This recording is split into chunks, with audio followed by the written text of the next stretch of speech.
Magma महासागर, supersonic हवाएं, चिलचिलाती गर्मी के दिन और बारिश की जगह आपके सिर पर गिरते पत्थरों का ढेर। बस उन दिनों में से एक और दिन। एच खगोलविदों ने वहां एक नया सुपर ग्रह खोजा है।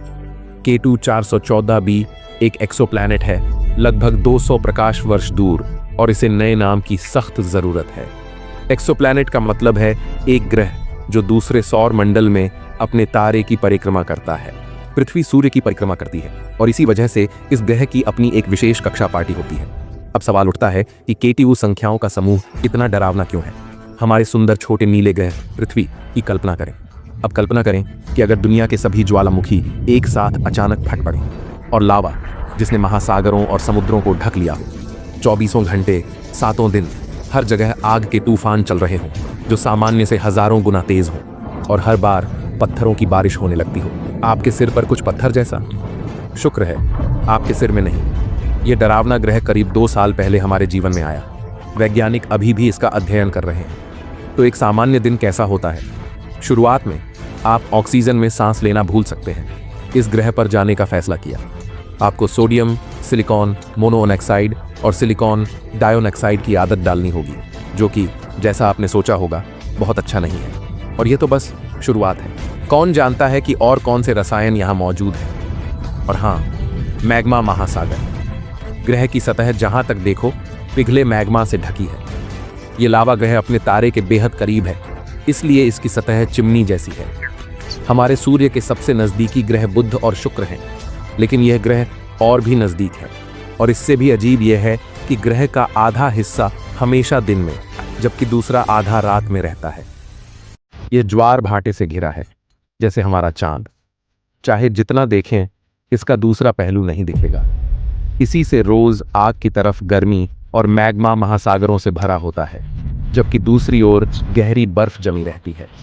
अगर मैग्मा आपको नहीं जलाता तो भी बड़ी समस्याएं हैं। ऊपर न देखें, यहाँ पत्थरों की बारिश हो रही है। पृथ्वी पर पानी भाप बनकर ऊपर उठता है, बादल बनता है, ठंडा होता है और बारिश बनकर गिरता है। फायरबॉल ग्रह पर वहाँ चट्टानें हैं।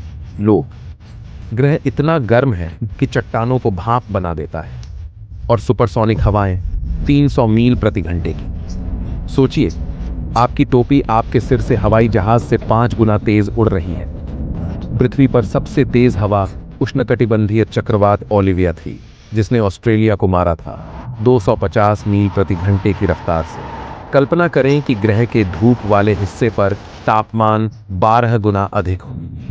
आप 5.0 डिग्री की गर्मी देख रहे हैं।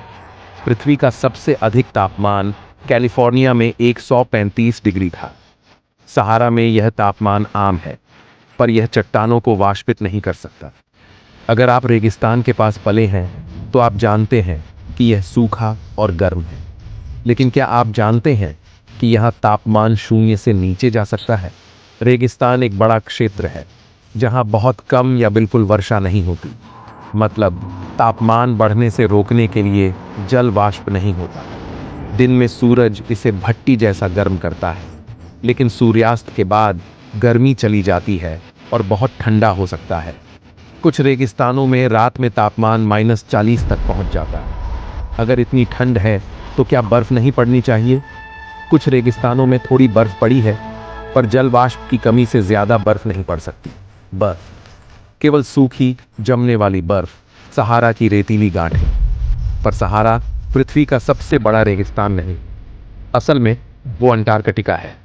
5 मिलियन वर्ग मील बर्फीली सूखी जमीन, लगभग कोई इंसान नहीं, और प्यारे पेंगुइन का पूरा झुंड।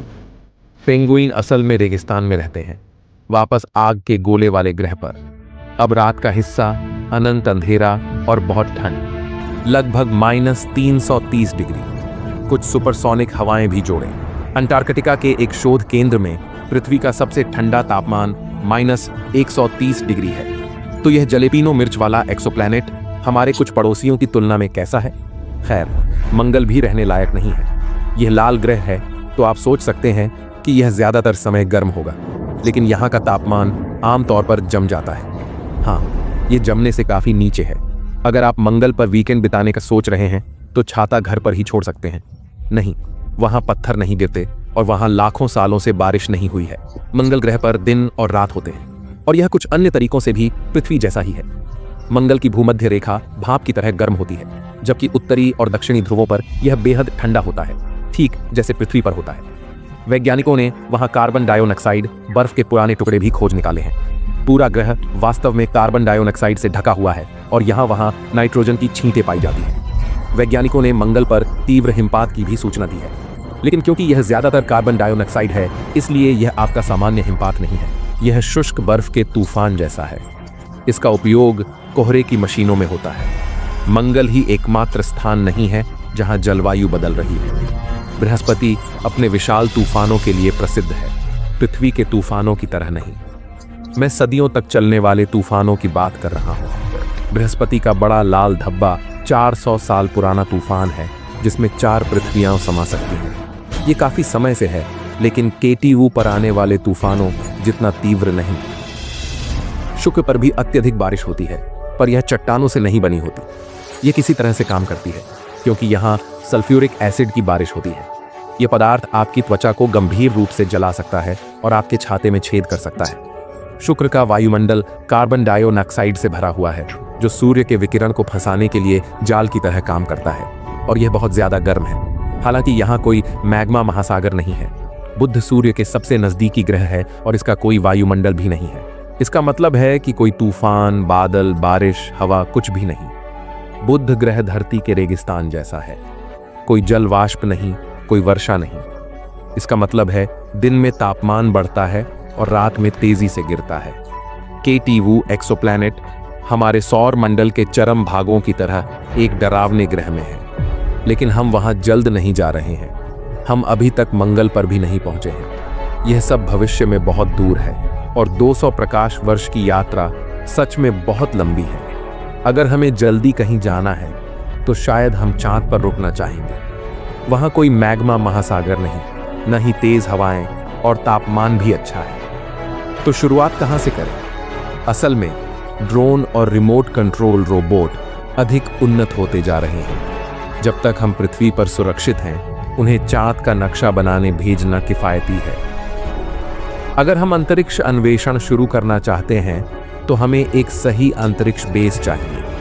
हमारे चंद्रमा से बेहतर जगह और क्या होगी? हम दूर के ग्रहों का अध्ययन क्यों करते हैं? एम पॉइंट क्या है? ग्रह लोगों की तरह हैं, अलग उम्र के और अलग जगहों पर। जितना हम उनका अध्ययन करेंगे, उतना समझेंगे कि जीवन क्यों है, यानी हम पृथ्वी पर हैं और किसी अन्य ग्रह पर नहीं। अब तक जब हम नए ग्रहों को देखते हैं तो हमें नए नए विचार आते हैं, जो हमारे जीवन को आसान बनाने वाले अद्भुत आविष्कारों में बदल सकते हैं। अंतरिक्ष में जाने से भी हमें नए विचार मिलते हैं। स्क्रैच प्रूफ लेंस, विभिन्न अग्निशमन उपकरण, जल निस्पंदन प्रणाली, वायरलेस हेडसेट, अदृश्य ब्रेसेस और वह छोटा वैक्यूम क्लीनर जिसका उपयोग आप अपने सोफे के कुशन के बीच से उन टुकड़ों को साफ करने के लिए करते हैं। इन सभी का आविष्कार अंतरिक्ष यात्रियों को अंतरिक्ष में बेहतर काम करने में मदद करने के लिए किया गया था, और अब वे हर दिन हमारे जीवन को बेहतर बनाते हैं। यह संभव है कि एक दिन हम किसी दूर के ग्रह या तारे की बदौलत कोई नया ऊर्जा स्रोत खोज लें, या फिर यह भी हो सकता है कि हम कोई नया यौगिक खोज लें जो हमारी इमारत को अधिक मजबूत और ऊर्जा में कुशल बना दे।